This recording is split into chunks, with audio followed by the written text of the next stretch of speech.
isolated on a remote plantation in the crawling Amazon jungle, and an immense army of ravenous ants is closing in on you, swarming in to eat you alive. A deadly black army from which there is no escape.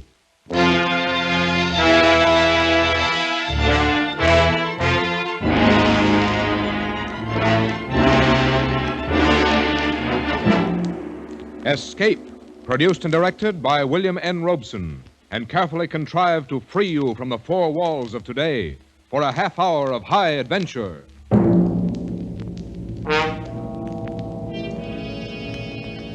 Tonight we escape to the Amazon jungle and to a creeping, crawling terror, as Carl Stevenson told it in his gripping story, Leiningen versus the Ants.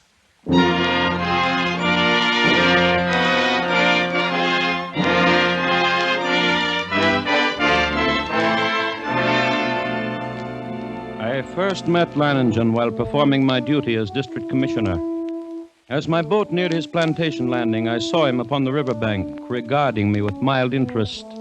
A great hulk of a man with bristling gray hair, bulky nose, and pale eyes. His entire appearance somehow suggested an aging and shabby eagle. He escorted me to the terrace and had a drink brought. I came quickly to the point of my visit and issued my warning. Leiningen puffed placidly at a huge cigar and listened as I told him, unless they alter their course, and there's no reason why they should, they'll reach your plantation in 2 days at the latest. Uh-huh. Well, it was decent of you paddling all this way just to give me the tip. Tip? Commissioner, even a herd of crocodiles couldn't drive me from this plantation of mine. But these aren't creatures you can fight. They're an elemental force, a gigantic catastrophe. 10 miles long, 2 miles wide. Ants, nothing but ants. And each one as big as your thumb. And each of them a fiend from hell. Unless you clear out at once, there'll be nothing left of you but a skeleton picked as clean as your own plantation will be. I'm not getting out. But you can't fight. Yes, I can. I've got the best weapon there is, Commissioner. Intelligence. But can't I make you understand the hideous... I think it is you who do not understand. In the 3 years I've been here, I've met and defeated more than one catastrophe. Flood, drought, the plague. Events which caused many of my neighbors to flee for their lives. No, Commissioner, all my life I have lived with one creed. The human brain needs only to become fully aware of its powers to conquer even the elements. Leiningen, your obstinacy is endangering not only your own life, but the lives of your workers and their families. You don't know these ants. I tell you, you don't know these ants.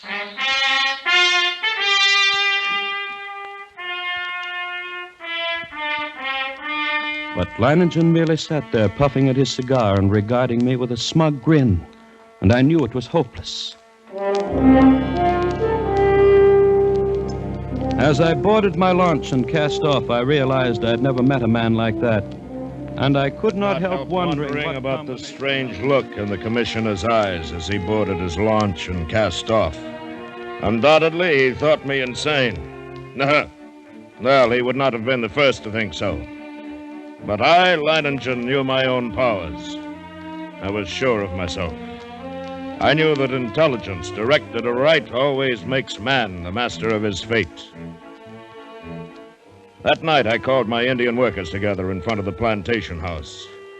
I saw their faces go ashen with terror as I told them that the ants were coming. Watched them as they milled around, muttering.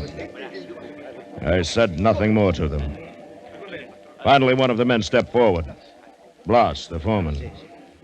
Patron, we have worked hard here for these 3 years. All of us. We have built the finest plantation in this district. We all share in it. It has been a home for all of us and our families. Now the ants come. So? Those ditches we dug last year, the pipe we put in the ground, that was for the ants? Yes, that was for the ants. If we moved our families across the river, the ants could not reach them? Yes, that's right. And you? The ants are mighty. We know what they can do. All of us think that you are mighty. Patron, we will stay with you and fight against the ants. I knew that the men would give me that answer. I counted on it. I thought of the commissioner and wondered what he would say at such unquestioning confidence. Would he still think I was insane? All that night, Or had he I kept dismissed Leiningen me out of my from his mind? One man who calmly evaluated his chances against a deadly menace, coolly decided he could win and was willing to stake his life on it, to risk a horrible death for it. It was terrifying, and yet it was fascinating. The next morning, I sent for my assistant. Together, we went to the huge map of the district which hung from a wall of my office and checked the last reported position of the ants. Last night they had reached here, about 70 miles above this fork in the river. Traveling southeast. Yes. Directly toward Leiningen. Toward whom, sir? That plantation at the bend in the river belongs to a man named Leiningen. When would you say the ants will reach there? I don't know. I mentioned about tomorrow noon. Tomorrow noon, still time. Still time? What do you mean, sir? Why, nothing.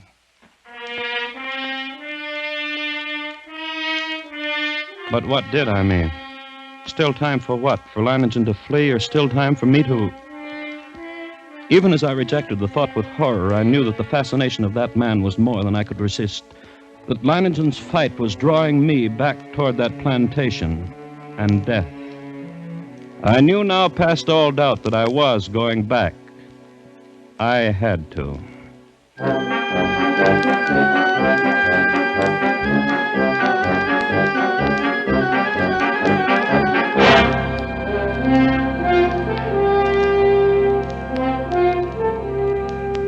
It was 10 o'clock in the morning when I rounded the bend and saw Leiningen's plantation before me.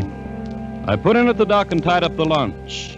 Then I saw him, standing on the bank above me, arms folded, stubby cigar in his mouth, and that same smug grin on his face.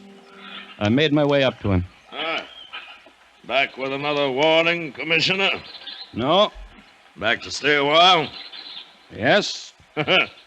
You don't seem surprised. No, I'm not. You expected me? I thought you'd be back. Yeah, come along. We'll get some horses. You'll want to ride around the plantation, take a look at the defenses I rigged up. Yes, I'll want to see the defenses. And the ants. We'll be getting a glimpse of them before long, I should think. Yes, the ants.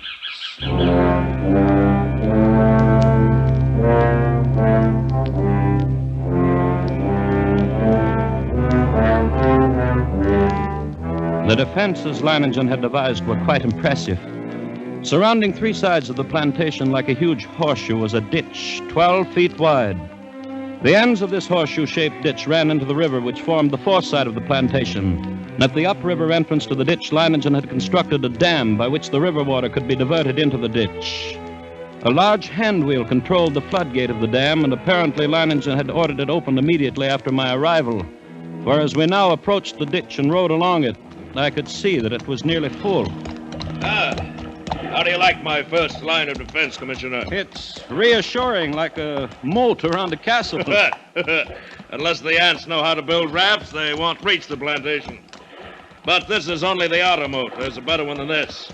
Now, come along. We'll go up to the high ground where the buildings are. I can get a view from there.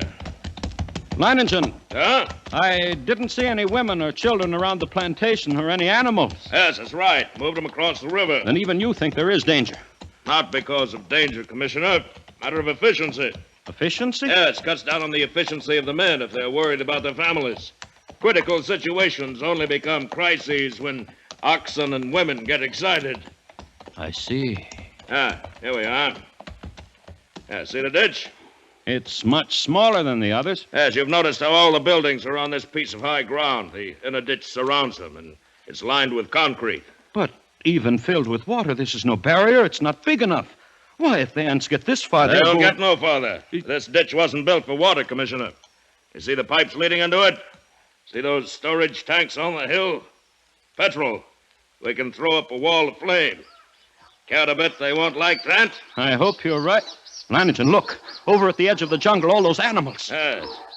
Running like the wind. Everything from jaguars to monkeys. Good heavens. Remember, they don't have any ditches. But can they escape? Now, they'll be all right as long as they don't get caught between the river and the ants. They can outrun the crawlers. But if they get trapped, it's either the ants or the crocodiles. Ah, look. Up there over the horizon.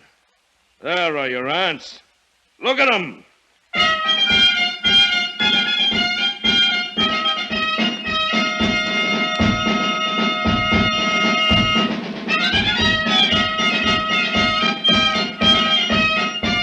It was a sight I will never forget. Over the range of hills, as far as I could see, crept a darkening hem, ever longer and broader until the shadows spread across the entire slope, then downward, uncannily swift, and all the green herbage on the entire slope was being mowed as by a giant sickle, leaving only the vast moving shadow extending and deepening, and always moving nearer. They're a hideous lot. Leiningen, we can't last against that. Look at them.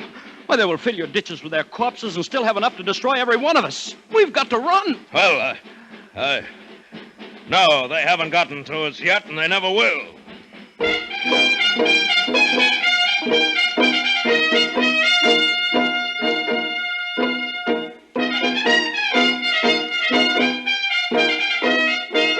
The hostile army was approaching in perfect formation. No human battalions, however well drilled, could ever hope to rival the precision of that advance. Along a front that moved forward as uniformly as a straight line, the ants drew nearer and nearer to the water ditch. As they approached, two outlying wings of the army detached themselves from the main body and started marching along the sides of the ditch, no doubt expecting at some point to find a crossing. And during this hour-long flanking movement, the main army remained still. Across the scant 12 feet of ditch, I stared at them, and they stared back at me. Solid mass, every one as big as my thumb, with reddish-black body and long legs. Suddenly, a sound so unearthly as to freeze our blood jerked our heads in the direction of the jungle on the far side of the ditch. Coming toward the ditch at a stumbling gallop was a singular being, a writhing, animal-like blackened statue with a shapeless head and 4 quivering feet. It was a stag covered over and over with ants. Leiningen threw up his rifle, and the stag fell lifeless to the ground, its agonies at an end. Horrified as I was, my curiosity impelled me to glance at my watch. I had to know how long the ants would take.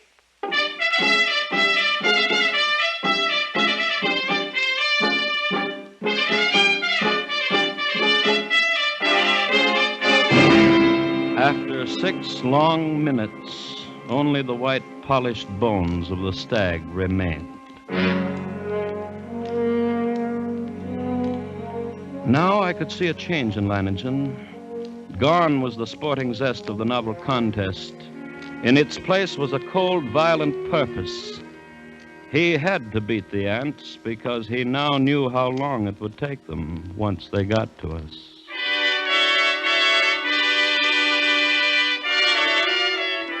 Around 4 in the afternoon, the ant scouts, having found no crossing, there was a stirring among the main army. And then an immense flood of ants about 100 yards in width commenced pouring in a glimmering black cataract down the far slope of the ditch. Thousands drowned instantly, but the rest began using the bodies as bridges. Leiningen immediately swung into action. Get to the dam, open the floodgate a little more. We've got to get the water in the ditch moving faster. Si, senor. Look at them drowned by the thousands. But they keep coming. Even though the current carries many of them away, they're advancing. Well, we'll fix them. What? Yes, senor. How about those shovels and petrol sprinklers? You passed them out to the men? Yes, sir, it has been done. Then get all hands here in a hurry. This looks like the spot for action. Hey. Commissioner. Yes? Beginning to see what I was talking about? What do you mean? About intelligence being more than a match for anything it tackles. Take the ants. They've got no intelligence. If they had, they'd have attacked along the whole length of the ditch instead of a narrow front like this. They'd have been across by now. Too bad I'm not running their campaign for them. You can joke about it like that with ants halfway across the All right, ditch? men. Busy with the shovels now. Dump some sand and clods on them. See how they like that. You with the petrol sprinklers. Stop pumping. Aha! They don't like it, Commissioner. They don't like it a bit. Look at them. Yes, but look at the ones on the far side of the ditch. Whole clumps of them rolling into the water. The rest are using them for bridges. Smarter than I thought. And they're widening their front, too. Some of them are getting across. Grab a shovel, then, Commissioner. Make him regret it. What's the matter? They call him my shovel, senor. They're on my eyes. Into the petrol, idiot. Douse your hands in the petrol. Don't stop now, the rest of you. Club him. Club him. We cannot hold it back, senor. We must run. Keep at it. Keep at it. Don't stop now. The water's moving faster. Senor, got the floodgates open. Yes, they can't hold their own against the current now. Look at him, Commissioner. The water's carrying him away.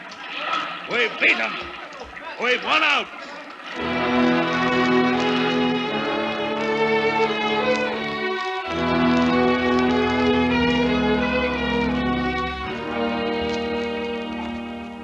It was true. Leiningen had won. At least the opening round. The floodgates were left open to forestall any night crossing. But when dawn came, the dark blanket was still there, motionless across the ditch. Then we noticed a feverish activity on the other side of the plantation. Here, a grove of tamarind trees lined the far end of the ditch, and every tree swarmed with the crawling insects. But instead of eating the leaves, they were merely gnawing through the stems so that a thick green shower fell steadily to the ground. Well, it looks as if it's feeding time for our friends, eh? Boss, Senor. have all the petrol pumps brought here. Get everyone over here except the lookouts on the other side. Then pass out the shovels. Si, senor. Going to deprive them of a meal? A meal? Aren't they cutting down the leaves for food? No. I wish they were. Looks like I underestimated them when I said they didn't have intelligence. What do you mean? I said if they wanted to get across, they'd have to have rafts. And that's just what they've got. Those leaves are their rafts. Even as he spoke, the leaves went tumbling down the far bank by the thousands. The current drew them away from the bank, and each leaf carried several ants. Don't worry, as long as you can keep spraying them and shoveling dirt on their rafts, they can't land. But there will be too many. It's true. Look, more leaves in the ditch all the time. Why, they'll have a solid carpet to walk across in a minute. Not so fast, Commissioner. I've still got a trick up my sleeve for them. The water! The ditch is drying up. Yes, of course it's drying up. That's the plan. Those are the orders I sent to the dam. Are you mad? As soon as it's empty, what's to prevent the ant? Look, the water's way down. It's almost dry. They'll be able to come across the bottom. They'll not make it. The man at the dam will have opened the gates by now. To flood the ants? Right. But what a chance to take. If anything should happen, we Here it comes. Here comes the water. Yes, we'll give the crawlers a ditch to ride in. Right out to the river. There. Look at them go.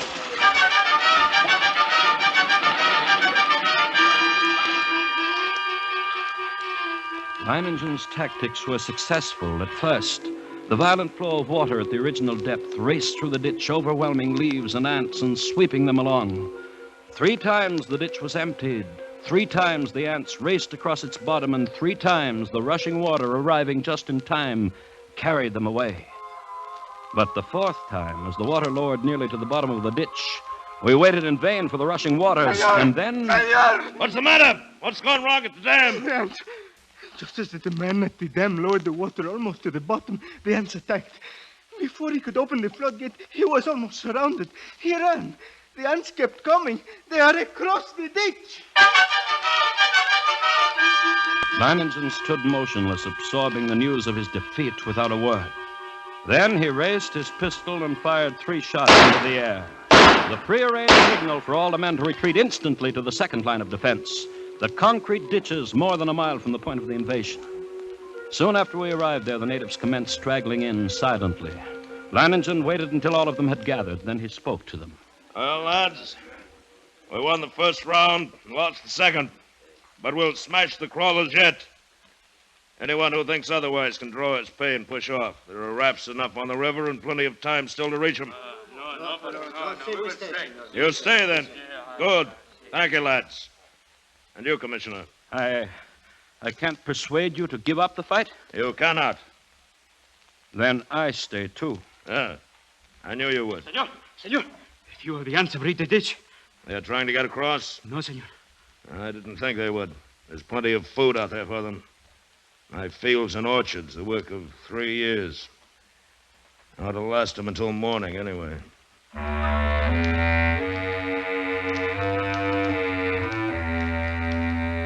Yes, we were safe for that night. But the next morning, the black swarm was solid around us, and their shock troops were hard at work, They were dropping shreds of bark and twigs and leaves into the petrol-filled ditches, forming a floating bridge across the surface of the liquid. Leiningen stood silently watching this operation, and I could see a grudging admiration in his face. Then, after several hours, the attack came.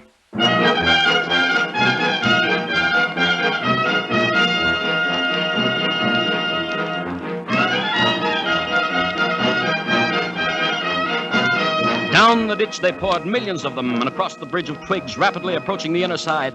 Leiningen sat motionless, watching them. Leiningen, for the love of God, don't sit there like a statue. They'll be on us in a moment. Let them fill the ditch first. Now, all right? Everyone back? Blas! Hand me the torch. Now we'll see how our friends like a little heat. Flames from the ditch shot into the air, devouring ants by the millions.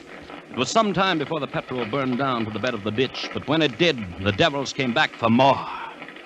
Again, Leiningen fired the ditch to destroy them. And still again they came on, but at each successive firing, the task of the ants grew easier because of the film of ash which now covered the petrol. And as they returned to the assault time after time, a slow, sickening horror crept into my mind. I looked quickly at Leiningen, then at the petrol tanks. He read my gaze and nodded slowly. That's right, Commissioner. We could hold them off forever if our supply of petrol was unlimited. But it isn't. We've got enough to fill the ditch once more. Leiningen, isn't there any way at all? We've got to do something. I know. There must be a way. There must be. Yes. What is it? We'll flood the whole plantation. Flood? But how? The river's higher than any point except this high ground we're on now. If the river was dammed all the way, it'd overflow that stone breakwater and flood the whole plantation. We've got to close the floodgate at the dam. That'll do it. You're mad. The dam is more than a mile away, more than a mile away. Lads, listen to me. Listen, lads. I'm proud of you. Now, there's still a chance. By shutting the floodgates from the dam and flooding the whole plantation from the river. The moment I'm over the ditch, set fire to it. That'll allow time for the flood to wash away the ants. Then all you'll have to do is wait for me. It's impossible. You can't get to the dam, let alone back. That's why you're wrong, Commissioner. I'll get there, and I'll get back. Take care of things while I'm gone, huh?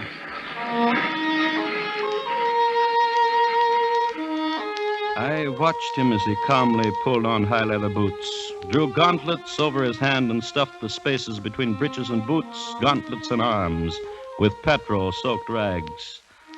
He shielded his eyes with close-fitting mosquito goggles and plugged his nostrils and ears with cotton. Then the natives drenched his clothes with petrol. Blas, who acted as doctor to the men, smeared a salve over him, and finally Leiningen was ready. And as he stood calmly surveying... Ready for the run, I realized that this is as it should be. I, Leiningen, would meet the ants and defeat them, or be defeated by them. Leiningen versus the ants. Yes, it was right that it should be like this. But now there was no more time for thought. Only action.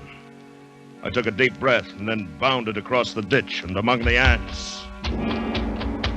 I ran in long, equal strides with one thought, one sensation in my being. I must get through. I dodged the trees and shrubs. Except for the split seconds my soles touched the ground, the ants would have no opportunity to alight on me. I ran on. I was halfway to the dam before I felt ants under my clothes and a few on my face. I struck on them mechanically, scarcely conscious of their bites. And the dam drew toward me slowly. And the distance grew less. Finally, only 100 yards away. 50. Then I was there. I gripped the ant-covered wheel, but hardly had I seized it when a horde of ants flowed over my hands and arms. I strained, and slowly the wheel turned. And turned more.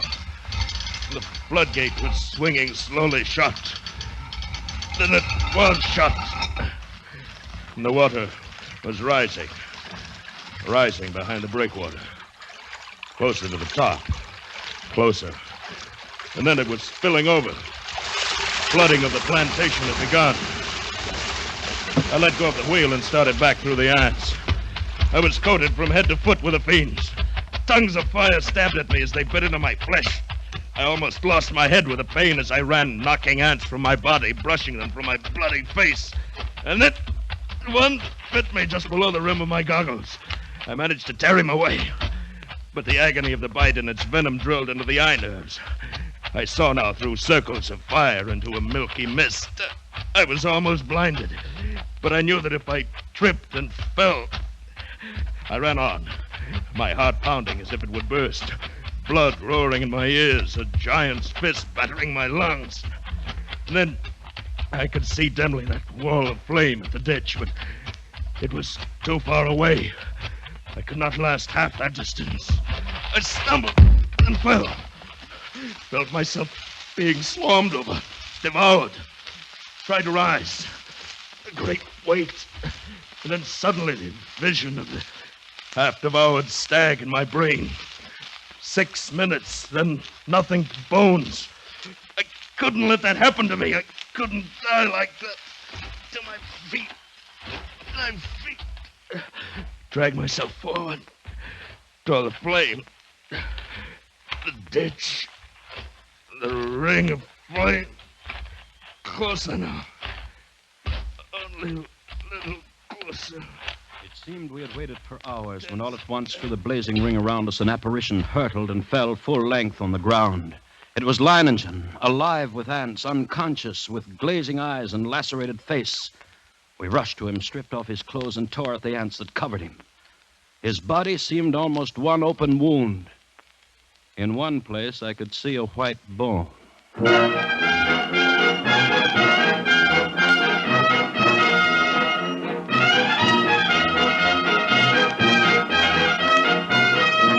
Later, as the curtain of flame lowered, I looked out where the blanket of ants had been and saw only a vast expanse of water, covering the entire plantation and working its way to within a few feet of the concrete ditch. The ants were gone, drowned, and Leiningen had won.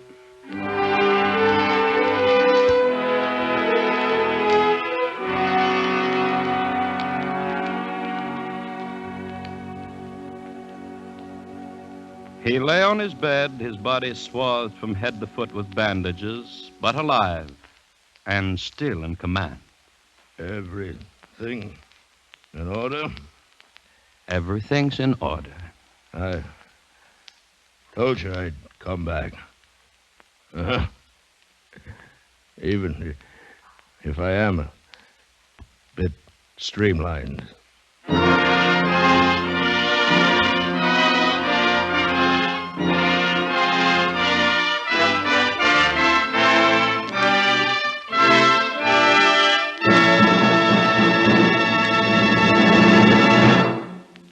Escape is produced and directed by William N. Robeson, and tonight brought you Leiningen versus the Ants by Carl Stevenson, adapted for radio by Robert Reif, with William Conrad as Leiningen and Lou Merrill as the commissioner.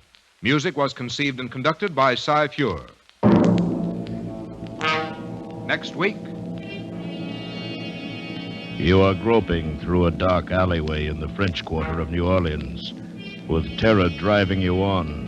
And always before your eyes is the malevolent stare of a voodoo man, striking you with a deadly curse from which you must escape.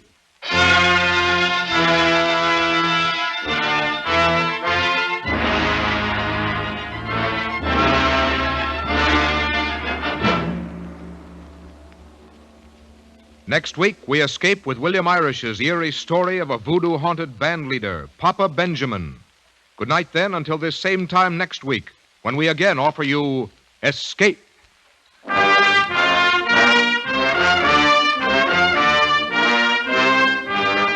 This is CBS, the Columbia Broadcasting System.